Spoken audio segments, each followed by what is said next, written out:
Hi everybody, this is Billy Sheehan. I'm a bass player.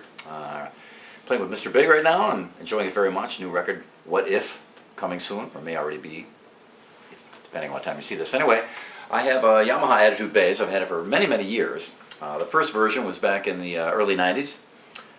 Second version came not too long after that, and now we're finally here on the third version in 2011 here. And we're at the NAMM show here in Anaheim, California. National Association of Music Merchants or Merchandisers. Sometimes there's controversy as to which one, but it's NAMM no matter what. This is the new Yamaha bass, the new version. I'll run over with you quickly what some of the changes are. As a basic underpinning of the whole theory of the thing, I had a P bass years ago in Buffalo, which had a Telecaster neck, badass bridge, DiMarzio pickups. It was all different except the only original was the body, some of the pickguard, and the ground wire. Everything else had been changed by me. So when I came to Yamaha years ago and we wanted to do a custom bass, or a signature bass rather, we implemented all the changes I had done on that P bass into this instrument. The basics are one of the most important things, and that's why on this instrument it's even a little more different, the neck to body connection. For a bolt-on instrument, it's supremely important that the neck meets the body in the correct fashion. In the older ones, all you saw were these two bolts here, and then underneath on the other side we bolted it in underneath here. A tongue of maple came underneath there and bolted in the front and kept the neck from shifting in the socket, because I do a lot of bending of the neck, and that neck can shift in the socket easily.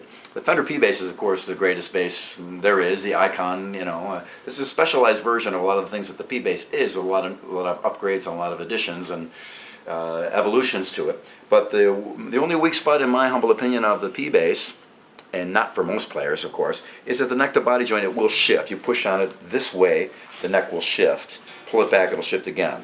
Most people don't push that in that manner, though, so it's not a problem for most players. But for me, since I do all that bending stuff, I needed that. So we developed the original version, like I just said, with the two bolts there and two under here to keep the neck in one spot, and it works perfectly. And gives a great neck-to-body connection. Now, they actually went one further. They added a third bolt here, and then they went two bolts in at an angle to pull the end grain of this neck tight against the end grain of the slot inside the body. So the two end grains now are mashed together. And we actually did an experiment where we loosened these up, played a little bit, bass sounds good, sounds fine, tighten them up, and suddenly it comes even more alive. It just gains a connection from head to toe, if you will, real solidly. And that's a great thing for a bolt-on neck to have, as a great neck-to-body joint. So this one has the best one we've come up with yet. Another change we did on this bass, on the original P bass, I had a Gibson EBO pickup here for super deep low end, old school, like McCartney, Hofner. I'll plug that pickup in. It's this output. It's just super deep, that like you hear in Rain. That super deep low end that you hear on a lot of old records, especially 60s, early 70s bass. Glenn Cornick from Jethro Tull. Pete Cetera, I think, for the original Chicago bass, had that tone, great tone. Paul Samuel Smith from the Arbor is one of my biggest influences. He had that tone. Like I said, McCartney used it a lot. A lot of guys used it. So I love that tone. A lot of musicians these days want to put more pickups towards the bridge for brightness, but I get plenty of that from the P bass position.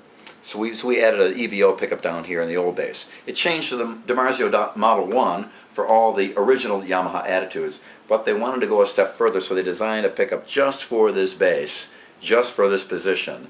And they spent a lot of time on it too. I was very impressed. So it's a super deep, rock solid, heavy, loud, low, clean, smooth low end that's underneath everything.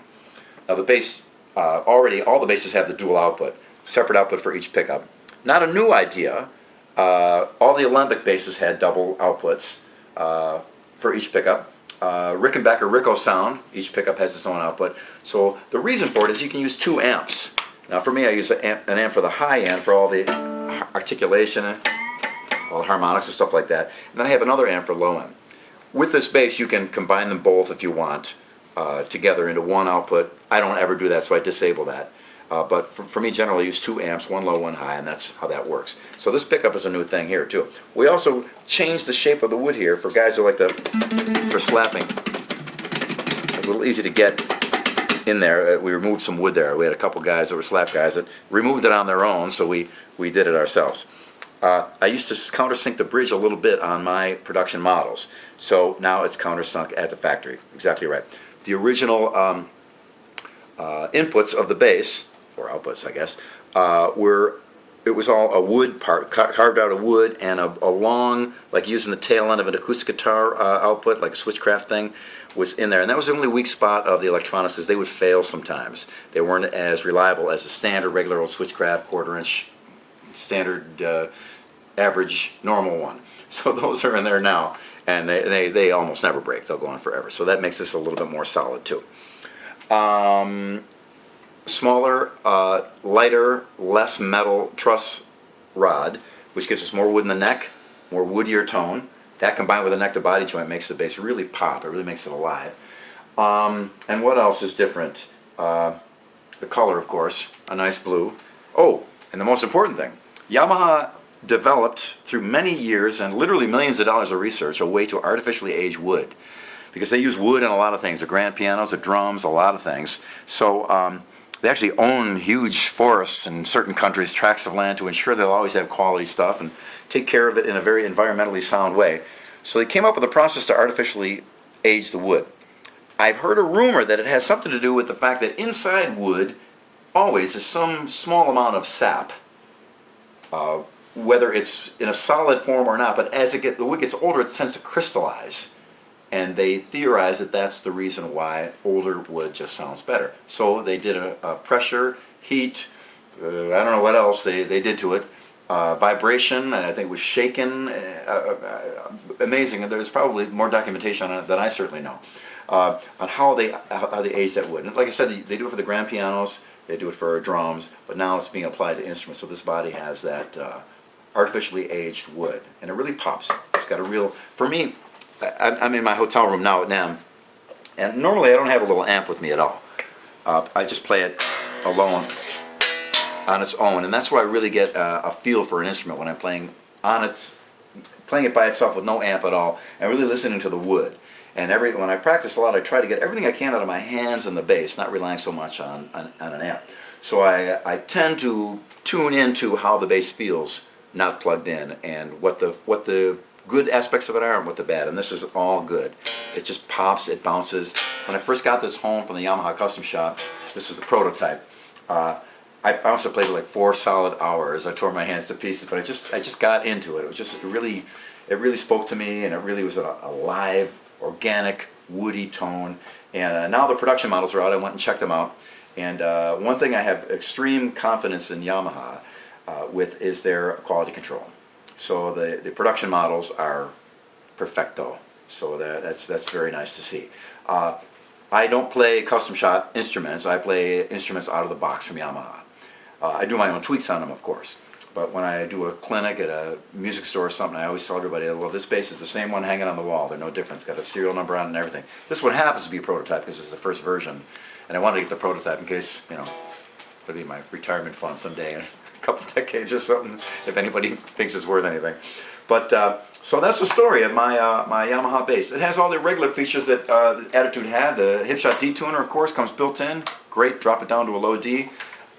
The last 5 frets are smaller fret wear, so intonation is a little tighter up here. We got the scallop fretting there, so you can get the real, get a nice bend by getting underneath it there.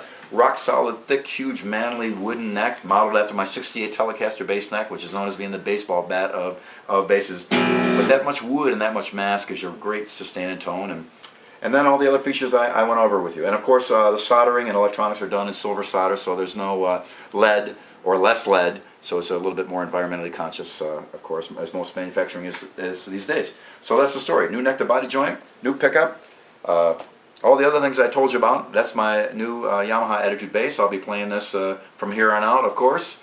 Probably retiring the earlier versions, but I still have them around home, and I pick them up once in a while to get a feel for them as well. And they're still awesome too. I love them as well. So I'd like to thank Yamaha for doing this great instrument for me, and thank all of you watching Music Radar for tuning in, and I hope I see you around.